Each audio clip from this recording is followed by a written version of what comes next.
Bismillahirrahmanirrahim. Assalamualaikum warahmatullahi wabarakatuh. Alhamdulillahirabbil alamin wa bihi nasta'in ala umuri dunya waddin.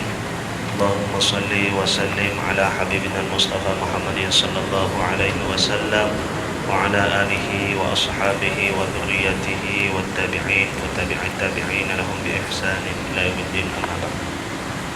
Muslimin dan muslimat yang dimuliakan oleh Allah Subhanahu wa taala. Malam ini lewat sikit. Ada tamu ni. Nak turun awal tak sesuai kan. Jadi sampai lewat sikit. Kita berhenti hari itu muka surat 406. Jadi mula 407. Iya kan? A'udzubillahi minasyaitonirrajim. Bismillahirrahmanirrahim. Qala al-muallif rahimahullahu ta'ala wa nafa'na bi'ulumihi fid darain amin. Muka surat 407. Kata Syekh Sayyidi Abdul Qadir Al-Jailani qaddasallahu sirrah mengibaratkan dengan jelas dan mengkomprehensifkan tentang mafhum zuhud yang hakiki ketika beliau mengungkapkan kata-kata keluarkan dunia dari hatimu dan letakkan ia di tanganmu atau dalam sakumu kerana dia tidak bisa memudaratkanmu. Kita masih lagi berada di dalam tajuk Az-Zuhdu, iaitu zuhud. Kata Syekh Abdul Qadir Al-Jailani, dunia ni dia minta kita keluarkan daripada hati kita, sebab hati hanya layak bagi Allah Subhanahu wa taala. Setengah ulama pesan, ulama sekarang ini, ulama ahlillah, dia pesan jangan letak apa-apa pun di dalam hati yang terdiri daripada dunia, sama ada anak-anak kita ke, isteri kita ke, keluarga kita ke, harta kita ke, jangan letak dalam hati, tetapi khususkan hati untuk Allah Subhanahu wa taala. Jadi ini makna ataupun kata-kata yang mengandungi makna yang cukup tinggi. Sebab dalam hadis qudsi, ma wasi'ani ardi wala samai walakin wasi'ani qalbi 'abdiyal mu'min. Langit dan bumi ini tidak luas bagi Allah Subhanahu wa taala. Yang luas apa? Hati hamba aku yang beriman. Itu yang menjadi luas bagi Allah Subhanahu wa taala. Bukan Allah mengambil tempat, mengambil ruang, tapi Allah ingin menjadikan hati kita sentiasa mengingati Allah Subhanahu wa taala. Sehingga kan ulama berpesan, keluarkan dunia daripada hati dan khususkan hati untuk Allah Subhanahu wa taala. Ataupun letakkan dunia itu di tanganmu ataupun dalam saku, dan dia tidak akan memudaratkanmu. Bila duduk dalam hati, dia akan memudaratkan kita, kerana cinta dunia ini adalah salah satu sifat yang menyebabkan manusia benci kepada mati dan tidak rindu kepada akhirat. Sesetengah arifin mengungkapkannya dengan makna yang sama, iaitu zuhud bukanlah engkau meninggalkan dunia dari tanganmu sedangkan ia masih berada di dalam hatimu, tetapi zuhud itu ialah engkau meninggalkannya dari hatimu dan tak mengapa jika ia berada di tanganmu. Nak zuhud, zuhudlah dengan hati kita. Dunia sekiranya berada menjadi milik kita, itu sebahagian daripada nikmat yang perlu kita syukuri. Ulama-ulama menyebut, bagi orang yang susah, dia bersabarlah dengan dunia. Tapi bagi orang yang Allah kurniakan harta kekayaan yang termasuk di dalam ataupun di kalangan harta yang halal, maka bersyukurlah dia terhadap nikmat pemberian Allah Subhanahu wa taala. Jadi biarlah harta itu berada bersama kita, kita gunakan, manfaatkan dia untuk kepentingan agama. Jadi dengan harta juga kita bersyukur kepada Allah Subhanahu wa taala, dengan harta juga kita akan mendapat nikmat di hari akhirat nanti. Kenapa? Sebab harta ini kita gunakan untuk beramal dengan agama Allah. Dari sini Ibnu Ajibah mendefinisikan zuhud dengan maksud khuluwul qalbu minat ta'alluq bi ghairillah ataupun bi ghairi Rabb, mengosongkan hati daripada terikat kepada benda lain selain daripada Allah Subhanahu wa taala. Kalau hati kita masih terikat dengan dunia, itu tidak panggil zuhud. Hati kita masih terikat dengan pahala, itu masih belum dikira zuhud. Hati kita terikat dengan syurga pun masih dikira belum zuhud. Orang yang manusia, hati dia Allah bebaskan dia daripada terikat dengan semua makhluk, kerana pahala juga makhluk, syurga juga makhluk. Jadi dia tak terikat langsung dengan makhluk, hatinya terikat dengan Khaliq, pencipta kepada makhluk Allah Subhanahu wa taala. Hanya kepada Allah hati mereka bergantung, hanya pada Allah hati mereka terikat. Imam Az-Zuhri rahimahullah pula menerangkan bahawa di antara makna zuhud yang hakiki ialah ini semacam kita ulang kaji balik. Sebab itu saya baca cepat-cepat sikit. Pada awal bab zuhud hari itu kita telah perincikan satu persatu dengan lebih detail. Jadi di sini ni setengah-setengahnya ada yang baru, setengahnya macam ulangan. Sebab Syekh lebih suka memetik kata-kata alim ulama dan muatkan di dalam kitab beliau, supaya kita tahu bahawa bukan satu, bukan dua alim ulama yang menceritakan tentang apa yang diceritakan di dalam kitab ini. Kalau mengenai sabar, siapa ulamanya? Kalau mengenai zuhud, siapa ulamanya? Jadi kalau kita ada masa, kita rasa macam nak ulang kaji, kita boleh ulang kaji. Sebab semuanya kita lalui semua. Di antara makna zuhud yang hakiki yang disebut oleh Imam Az-Zuhri rahimahullahu ta'ala, engkau bersyukur kepada Allah terhadap apa yang dia rezekikan kepadamu daripada yang halal. Bila dapat yang halal, kita bersyukur. Itu tanda kita zuhud dengan dunia. Dan engkau menjaga dirimu daripada mencari yang haram. Jangan sampai kita mencari rezeki terjebak dengan benda yang haram, kerana memadai dengan rezeki yang ditentukan untukmu. Jadi kalau Allah sempitkan rezeki kita, maka bersabarlah kita.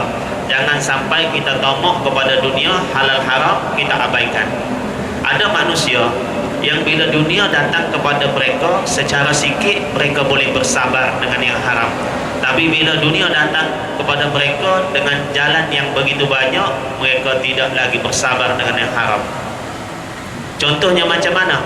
Kalau yang haram datang sikit, mereka kata ini haram, tak boleh lah. Tapi kalau yang haram tu banyak, nah masa itulah kita berfikir, dah ambil sayang juga pak. Ini godaan. Sebab kalau sikit kita ambil, kita rasa macam serba salah, tak berbaloi dengan haram. Tapi kalau banyak, kita rasa berbaloi. Sebenarnya tidak juga. Inilah menunjukkan hati kita tamak.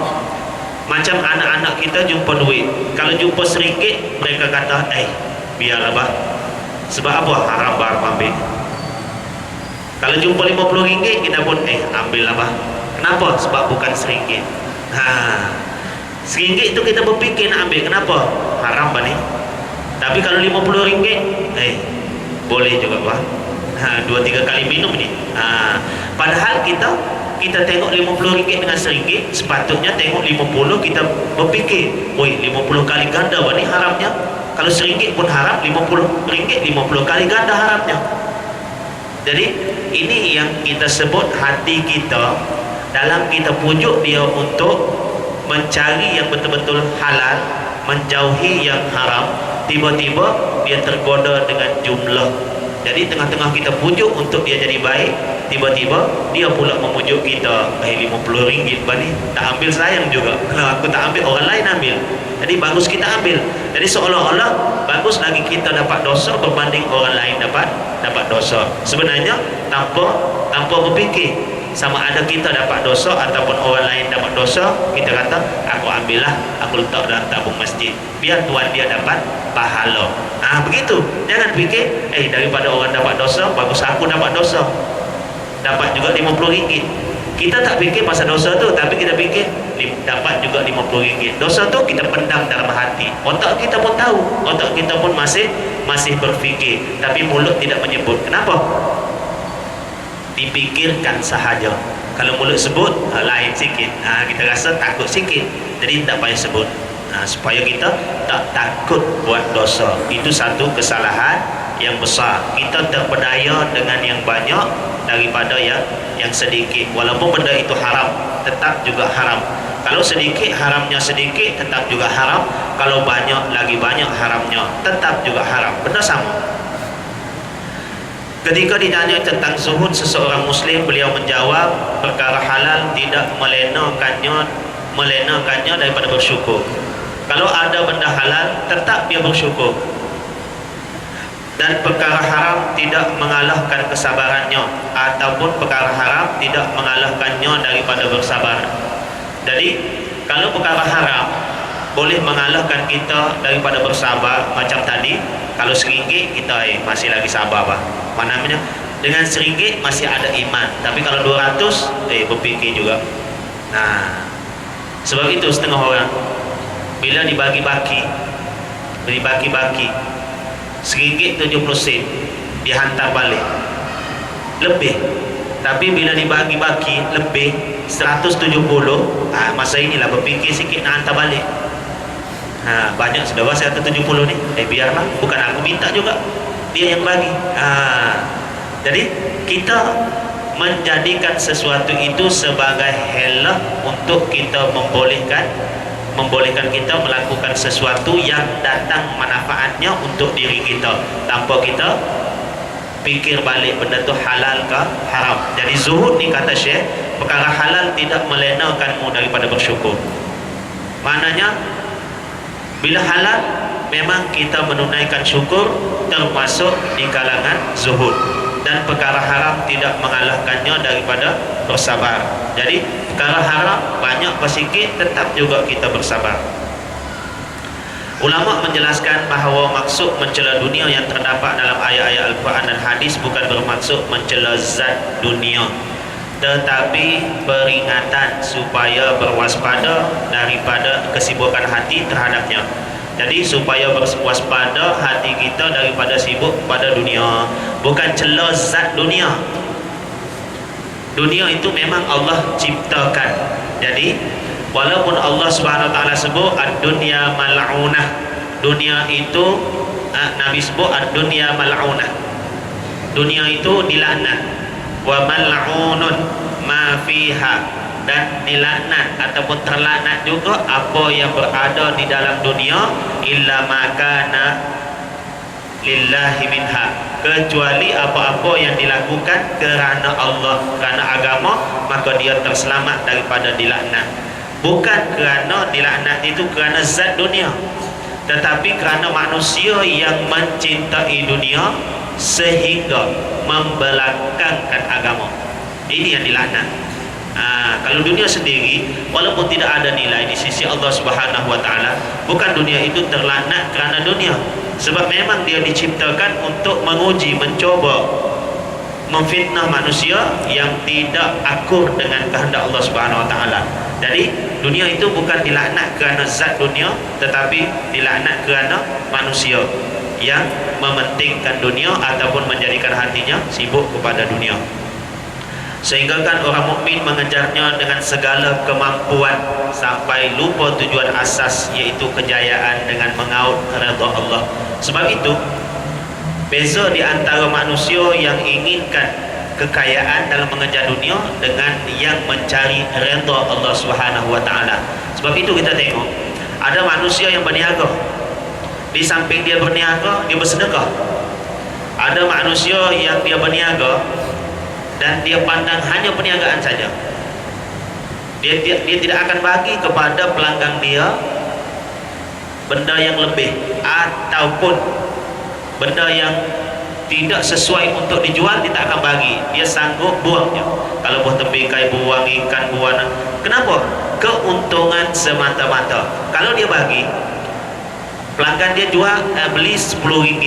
Kalau dia bagi, ikan dia tidak kurang elok sudah, customer dia tidak akan beli ikan. Kalau seminggu sekali dia beli ikan, dia akan jadi 10 hari baru dia beli sekali. Kenapa? Sebab dah dibagi lebih. Tapi orang yang mencari redha Allah Subhanahu wa taala, dia berfikir daripada membazir lebih baik dia bersedekah.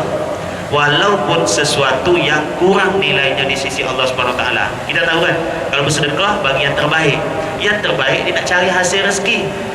Yang kurang elok ini tak sesuai untuk dijual dengan harga yang berpatutan dengan ikan, dia bagi free.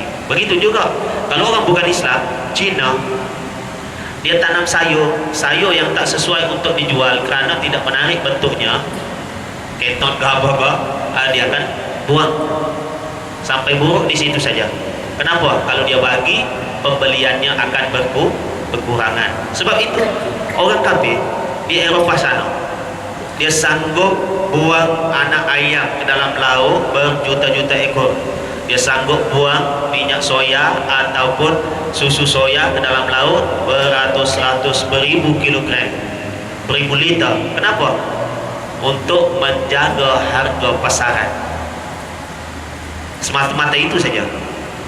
Tapi kita orang Islam tidak. Ini beza orang yang mengaut keuntungan semata-mata kerana dunia dengan orang yang beragama, mencari redha Allah Subhanahu wa taala.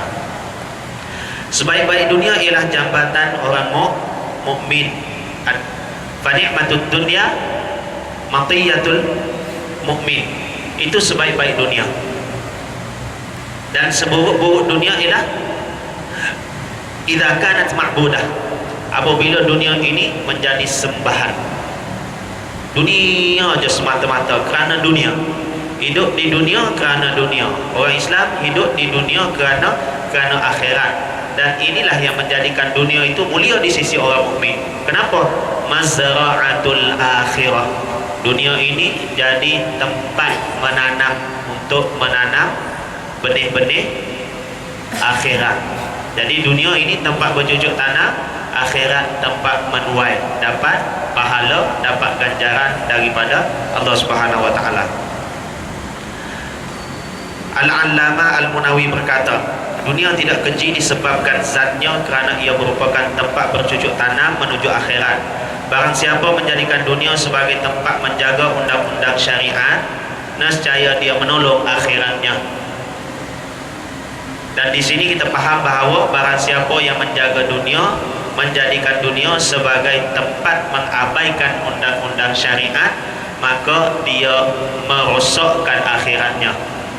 Di dunia ini tempat kita jaga agama, jual beli kena jaga, muamalah dengan orang kena jaga, percakapan dengan manusia yang lain kena jaga, hubungan kita dengan Allah kena jaga.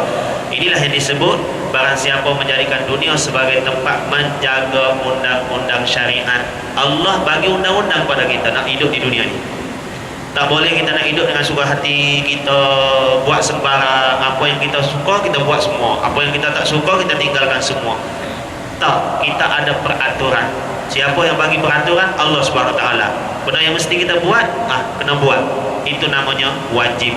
Jadi dunia ini tempat kita jaga undang-undang Allah. Allah tentukan undang-undang, kita mesti laksanakan.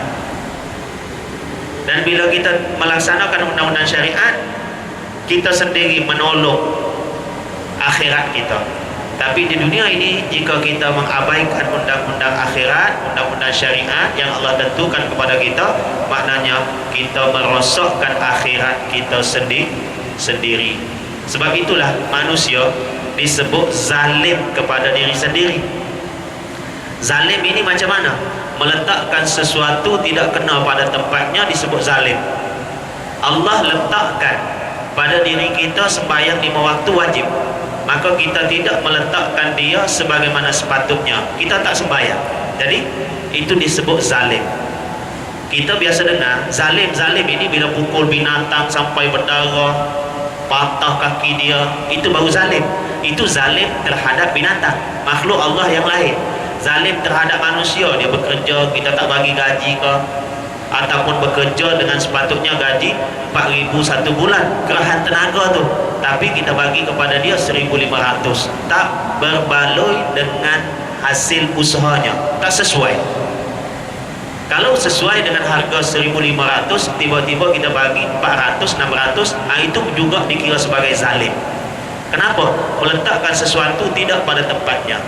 Tapi kita lupa menzalimi diri sendiri ialah mensyirikkan Allah. Kita zalimi diri sendiri. Kenapa? Kita tak kesian kepada diri sendiri, mencampurkan diri ke dalam neraka. Kenapa? Bila kita menyekutukan Allah, na'udzubillah min zalik, itu kita menzalimi diri sendiri. Bila kita melakukan dosa-dosa besar, kita menzalimi diri sendiri. Kita mencuri, itu kita menzalimi diri kita. Kenapa? Sebab kita tak kesian kepada diri kita bila di akhirat nanti dimasukkan ke dalam neraka. Nah, ini namanya zalim pada diri sendiri. Di samping itu juga dikatakan, jangan kamu condong kepada dunia kerana ia tidak kekal walau untuk sesiapa pun. Dunia ini datang dan pergi. Kadang-kadang ada manusia yang kaya tiba-tiba jadi miskin, ada yang miskin kadang-kadang jadi kaya. Dunia tidak kekal untuk sesiapa pun. Satu, kalau dunia kekal pada seseorang pun, manusia tidak kekal untuk dunia.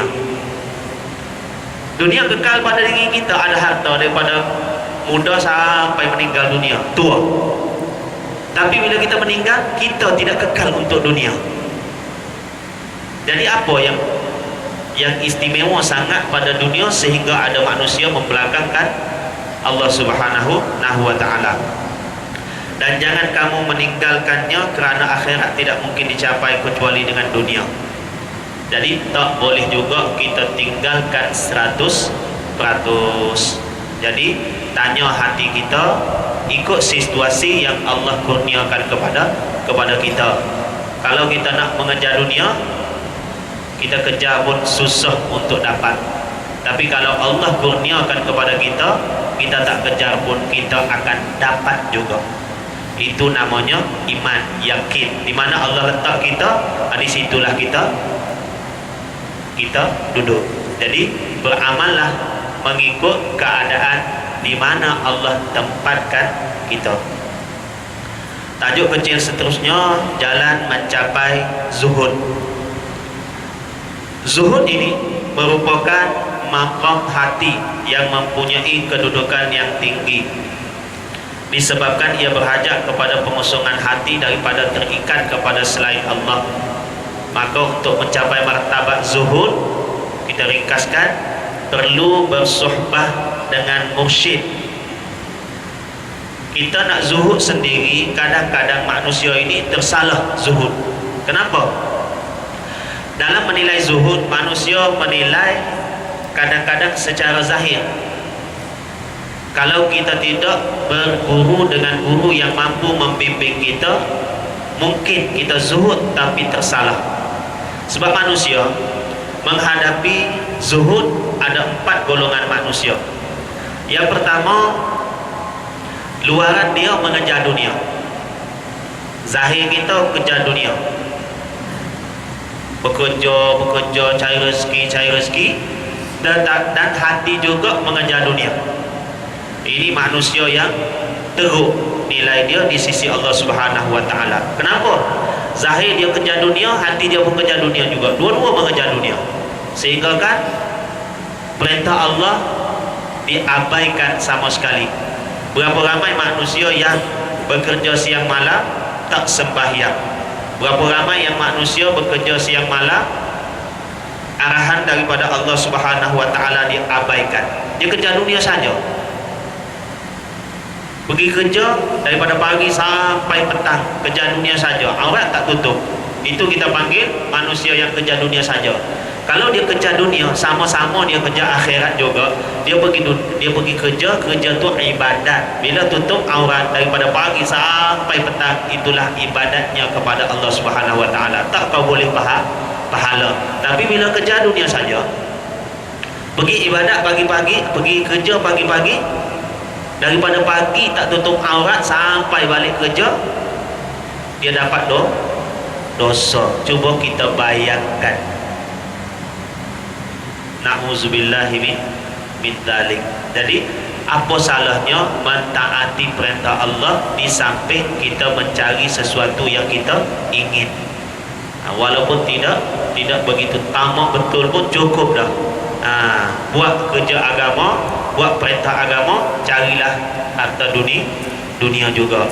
Jadi dia tetap menjadi ibadah. Tapi manusia ini luaran dia mengejar dunia, hati dia pun mengejar dunia, tamak kepada dunia. Yang kedua, luar dia nampak mengejar dunia, tapi hati dia dianggap zuhud.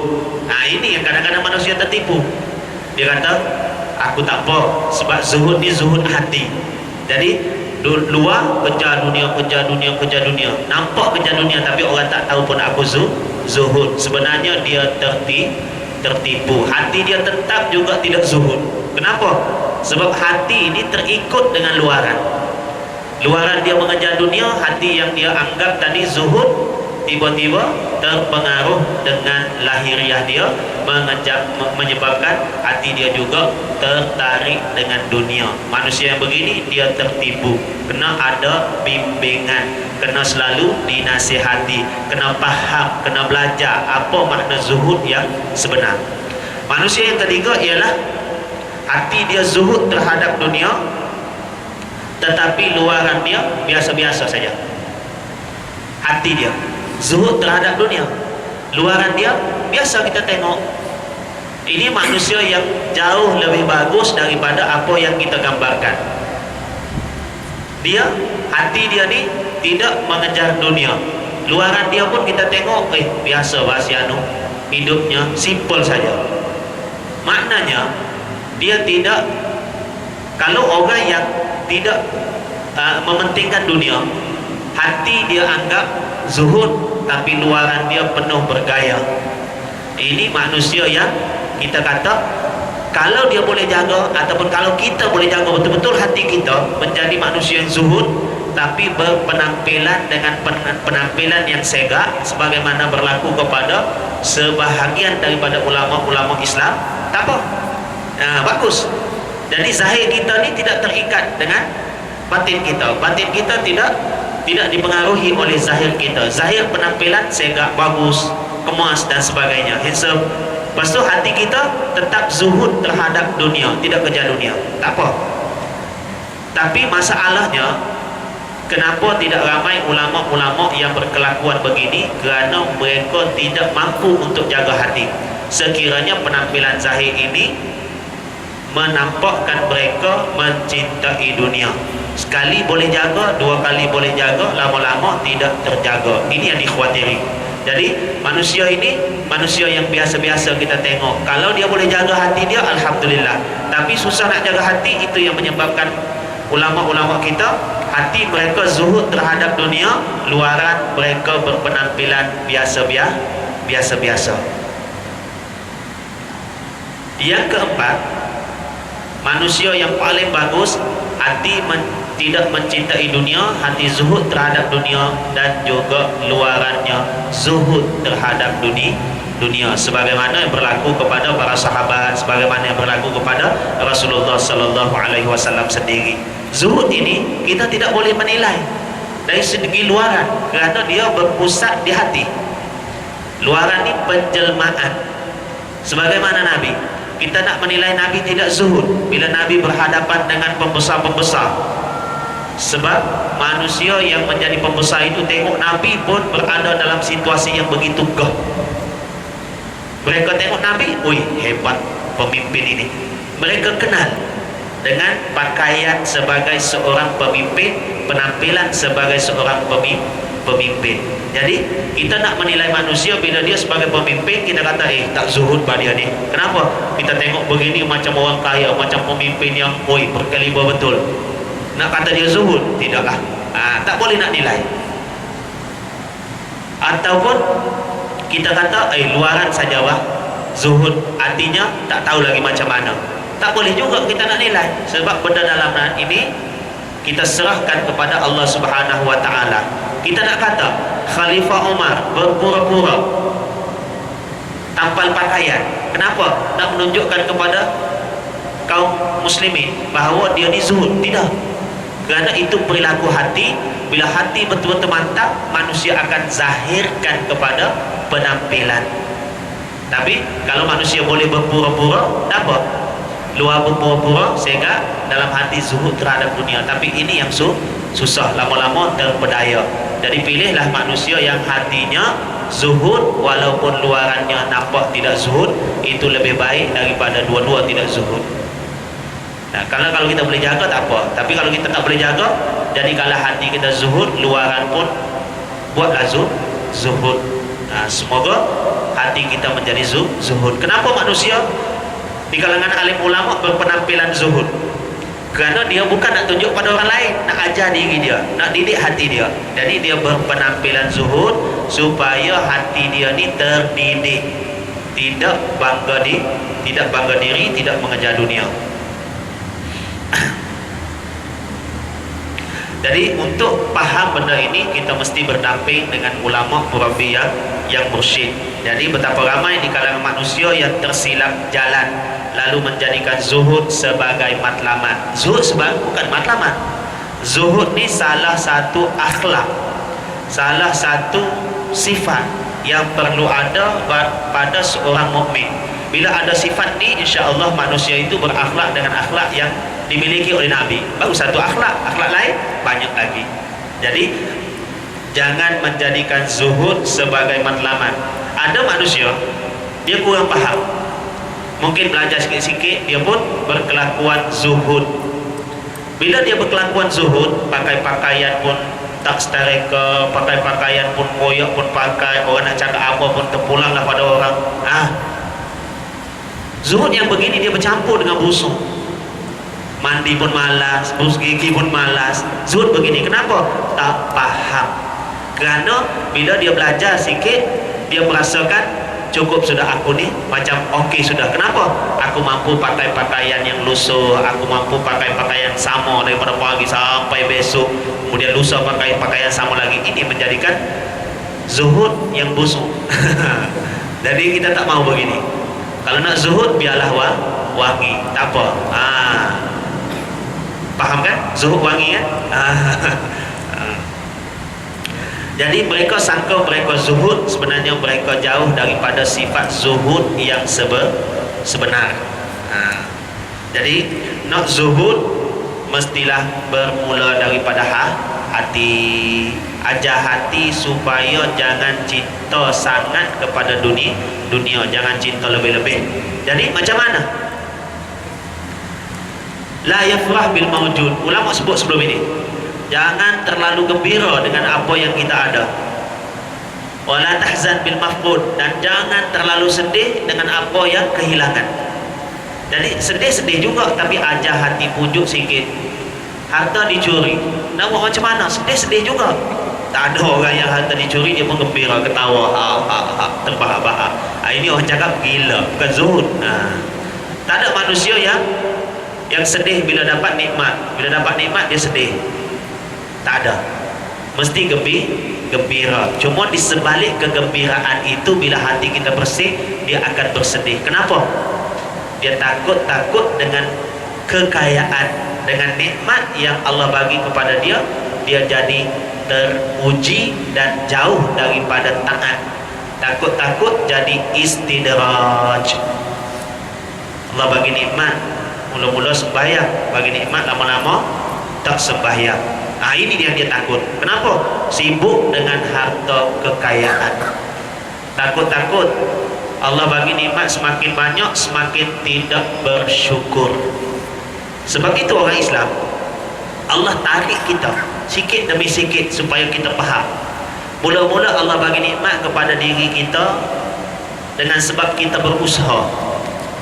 Kita berusaha, Allah bagi nikmat. Kita berusaha, Allah bagi nikmat. Tiba-tiba Allah tarik. Kita berusaha, Allah tak bagi nikmat. Kenapa? Itulah yang terbaik untuk hati kita. Nampak zahir kita memang perit. Kita bekerja 3 bulan, sepatutnya bekerja 1 bulan, 2 bulan, 3 bulan, gaji berkumpul 3 bulan dibagi sekaligus. Tiba-tiba kita bekerja 1 bulan, 2 bulan, 3 bulan, sampai masa gaji tak dibagi gaji. Sedih pak. Allah tarik dari segi zahir, Allah kurniakan dari segi batin. Apa dia? Hati kita. Dulu kita berpegang kepada aku usaha, itulah aku dapat rezeki. Tapi sekarang ni, di mana usaha kita? Kita usaha, di mana rezeki? Kalau usaha itu memberikan kita rezeki, Allah nak didik hati kita, engkau berusaha pun rezeki itu aku yang tentukan. Kadang-kadang kita berusaha dapat rezeki setakat yang dijanjikan. 1.000 sebulan, 1.000 sebulan, 1.000 sebulan. Tiba-tiba kita tidak berusaha lebih, Allah bagi lebih. Kenapa? Allah nak didik hati kita bersyukur. Siapa yang buat ataupun bagi rezeki kepada kamu? Aku. Bukan hasil usaha kamu. Kau usaha macam biasa juga, hari-hari macam biasa. Tiba-tiba dibagi rezeki lebih 1.000 untuk 1 bulan. Jadi rezeki 1 bulan 1.000 dibagi lebih lagi 2 kali ganda daripada biasa. Kenapa? Allah nak didik hati kita supaya jangan bergantung kepada amal perbuatan kau, bergantunglah kepada Allah. Nampak zahir kadang-kadang memang perit, tapi Allah didik hati.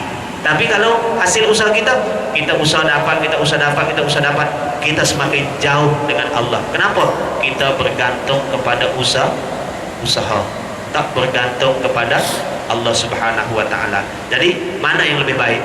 Allah kurniakan nikmat zahir kah? Allah kurniakan nikmat batin? Bila nikmat batin Allah campurkan kepada hati kita. Jadi hati ini raja.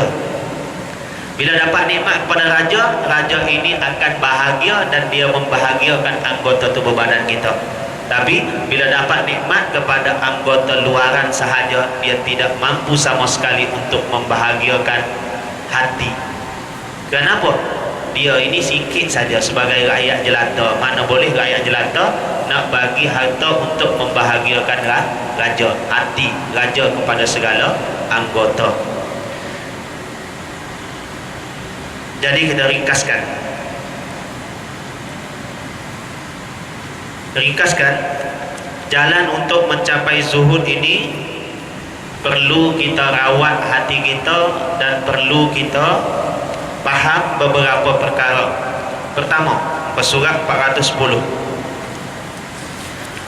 sebab dia ulang hampir-hampir sama je. Pertama, kita kena tahu, kita kena yakin dunia ini adalah sarab. Sarab ini bayang-bayang yang menjadi seperti fata morgana, padang pasir, jalan raya. Bila panas kita tengok macam ada air, pergi tak ada air. Maknanya apa itu?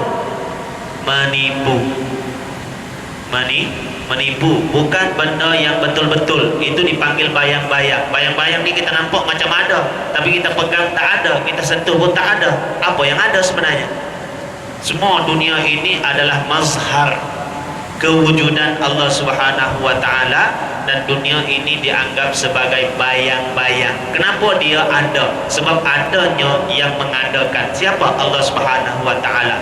Allah Subhanahu wa taala itulah yang asal, hasil daripada mazhar jamal, jalal, kamal Allah Subhanahu wa taala. Allah mengadakan makhluk dengan segala ciptaannya, maka manusia terhijab dengan makhluk dan segala ciptaannya daripada memandang kepada Khaliq. Jadi di sini kalau kita terhijab dengan memandang makhluk tanpa kita yakin, tanpa kita beriman kepada Allah Subhanahu wa taala, dan kita yakin dengan penjelasan Allah bahawa dunia ini adalah bayang-bayang, maka kita tidak akan menjadi manusia yang zuhud. Maknanya susah betul nak zuhud. Anggaplah dunia ini tak ada sebenarnya. Kenapa? Dia akan hilang dalam sekejap waktu saja. Jadi Nabi sebut dalam hadis ini, apa yang manusia ada? Manusia sering menyebut mali, hartaku. Nabi sebut wahallaka yabna Adam, apakah milik engkau wahai anak Adam, min malika, daripada harta yang engkau miliki. Illa ma akalta fa'afnaita, kecuali apa yang engkau akalta, engkau makan, fa'afnaita, lalu engkau buang, itulah milik engkau. Makan kemudian berak, itu yang menjadi milik kita. Yang lain semua milik orang lain.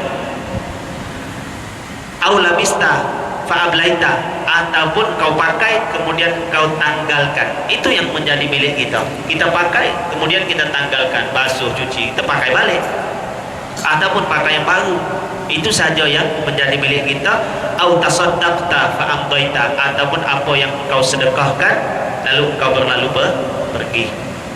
Jadi yang kita makan, yang kita minum, yang kita pakai, yang kita sedekah, itulah yang menjadi rezeki kita pada hari akhirat. Nak pakai sebanyak mana kita boleh pakai. Nak makan minum sebanyak mana kita boleh makan minum. Tapi nak sedekah, kita boleh sedekahkan lebih. Kalau sedekah lebih, boleh. Kalau pakai lebih, orang cakap gila. Panah-panah pakai 7 lapis. Something. Makan pun kita, orang ajak makan, tak boleh sudah. Kenapa? Tak boleh sudah. Nak bernafas pun susah. Setakat 3 piring besar saja. Lepas tu boleh makan lagi? Tak boleh dah. Lepas makan, buang dah. Itu je yang kita boleh. Kalau makan terus tanpa buang, itu ada masalah. Tapi kalau sedekah, boleh sedekah lebih pun. Sedekah lebih pun. Orang tak cakap gila kalau buat sedekah lebih. Tapi kalau makan lebih, orang cakap, oi gila ini pelihara jin kah? 7 piring tak kenyang-kenyang juga.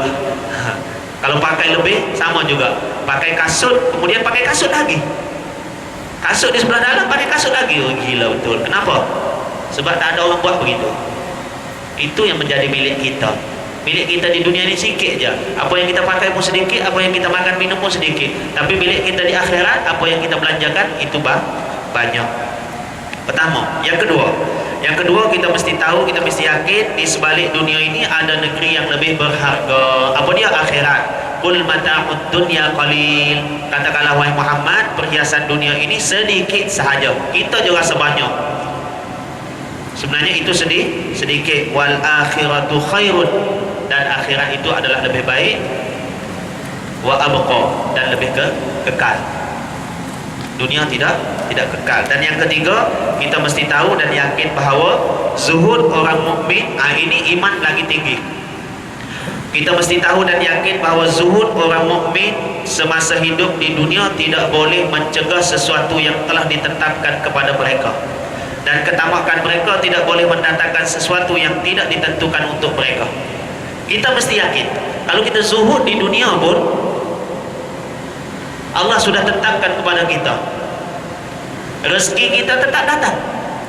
Kita zuhud, hati kita tidak mau kepada dunia yang lebih-lebih. Cukup sekadar ada. Boleh kita pakai, boleh kita makan, boleh kita guna seadanya, cukup. Tapi kalau Allah sudah tentukan rezeki itu melimpah ruah kepada kita, dia datang. Kita zuhud. Jadi dua benda yang kita dapat. Terpuji dari sudut akhlaknya, memiliki akhlak sebagai seorang yang zahid, seorang yang zuhud. Kemudian dunia tetap datang. Kenapa? Kerana itulah yang ditakdirkan oleh Allah untuk kita.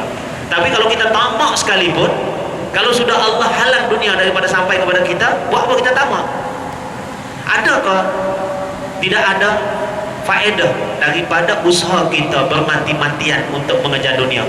Tapi Allah sudah takdirkan untuk diri kita tidak dapat dunia yang kita kejar. Maknanya tidak ada faedah kita mengejar bermati-matian terhadap dunia, kerana belum dijamin. Kita pun tak tahu takdir kita, sama ada kita dapat habuan dunia ataupun tidak. Sebab itulah ulama pesan, bila kau susah, jangan engkau tamak untuk jadi kaya. Kerana sifat tamak itu menyebabkan kita tidak mengenal halal haram. Bila kita kaya, berusahalah untuk bersyukur lebih-lebih. Semoga dengan kekayaan itu kita jadi manusia yang hampir kepada Allah Subhanahu wa taala dengan kekayaan yang kita ada. Dunia kita ada, hati tetap juga zuhud. Apa yang kita rugi? Tidak rugi, bahkan kita lebih berbanding orang lain. Ada manusia yang zuhud tapi dia tidak memiliki apa-apa, sebab itu dia zuhud. Ada manusia yang dia zuhud tapi dia memiliki segala-galanya. Rezeki dia melimpah ruah tapi hatinya zuhud. Ini jauh lebih baik daripada manusia yang zuhud tapi dia tidak ada apa-apa. Dia zuhud, kenapa? Sebab dia tidak ada apa-apa. Zuhud juga. Jadi pilihlah di antara mana yang Allah tempatkan kita. Jadi Imam Nawawi menyebut, kita kasih habislah ini. Imam Nawawi menyebut golongan soleh di kalangan umat manusia ini dengan ungkapan inna lillahi ibadan futana. Sesungguhnya Allah mempunyai hamba yang bijak. Talaqud dunya wa khaful fitana. Dia ceraikan dunia. Wa khaful fitana, dan dia takut kepada fitnah, ujian, cobaan dengan dunia ini. Cobaan ni Kita jangan berani-berani coba kerana kita belum tentu kita berjaya ataupun tidak. Kalau berjaya alhamdulillah, kalau gagal na'udzubillah. Jadi gagal dengan dunia pun, dunia banyak pun tidak semestinya berjaya. Ada manusia yang dunia banyak tapi dia gagal dengan dunia. Kenapa? Gagal untuk menguruskan akhiratnya. Jadi Syekh Imam Nawawi, nazaru fiha falamma alimu. Dia meyakini, dia mengetahui mereka memandang dunia bukan tempat untuk hidup tinggal selama-lamanya. Annaha laisat lihayyin watana ataupun lihayyin sakana. Dunia ni bukan tempat untuk orang yang hidup tinggal selama-lamanya. Tempat tinggal selama-lamanya apa? Akhirat. Ja'aluha lujjatan wattakhadhu salihal a'mali fiha sufuna. Dia menjadikan dunia ini sebagai ombak untuk menguji manusia saja. Lambung ke kanan, lambung ke kiri, ke atas, ke bawah. Inilah sifat ombak. Wattakhadhu salihal a'mali fiha sufuna, dan dia mengambil amalan soleh sebagai bahtera, sebagai sampan, sebagai perahu untuk dia berdayung di lautan yang begitu luas. Itulah dunia. Jadi orang yang baik, orang yang bagus, kata Imam Nawawi, yang bijak di sisi Allah, mereka menceraikan dunia. Dan ada di kalangan alim ulama kita yang menceraikan dunia dengan talak 3. Kita takut cerai dunia. Cerai bini tak takut, cerai dunia takut. Kenapa? Takut miskin. Ulama ada yang menceraikan dunia dengan talak 3. Tak mungkin hatinya kembali mencintai dunia setelah dia mengenal dunia. Jadi biar kita kenal dunia dulu sebelum dunia kenal kita. Kalau kita kenal dunia tak apa, kalau dunia kenal kita, itulah susah. Hidup macam mengejar dunia terus. Allah bagi rezeki, alhamdulillah. Allah tak bagi, jangan kita kejar sampai melakukan benda haram. Nauzubillah min zalik. Jadi habislah situ. Habis juga malam ni, walaupun datang lewat sikit. Sebab kalau kita baca satu-satu pun di depan tu sudah ada berulang-ulang. Ya. Aku qouli hadza, astaghfirullahal azim li wa lakum. Assalamualaikum warahmatullahi wabarakatuh. A'udzu billahi minasyaitonir rajim. Bismillahirrahmanirrahim. Alhamdulillahirabbil alamin wassalatu wassalamu ala asyrofil anbiya'i wal mursalin wa ala alihi wa sahbihi ajma'in. Subhanaka la 'ilma lana illa ma 'allamtana innaka antal alimul hakim. Wa la haula wa la quwwata illa billahil 'aliyyil 'azim. Allahumma rabbana atina fid dunya hasanah wa fil akhirati hasanah wa qina adzabannar. Sallallahu ala sayyidina Muhammad wa ala alihi wa sahbihi ajma'in. Subhana rabbika rabbil 'izzati 'amma yasifun wa salamun 'alal mursalin walhamdulillahi rabbil alamin. Taqabbalallahu minkum.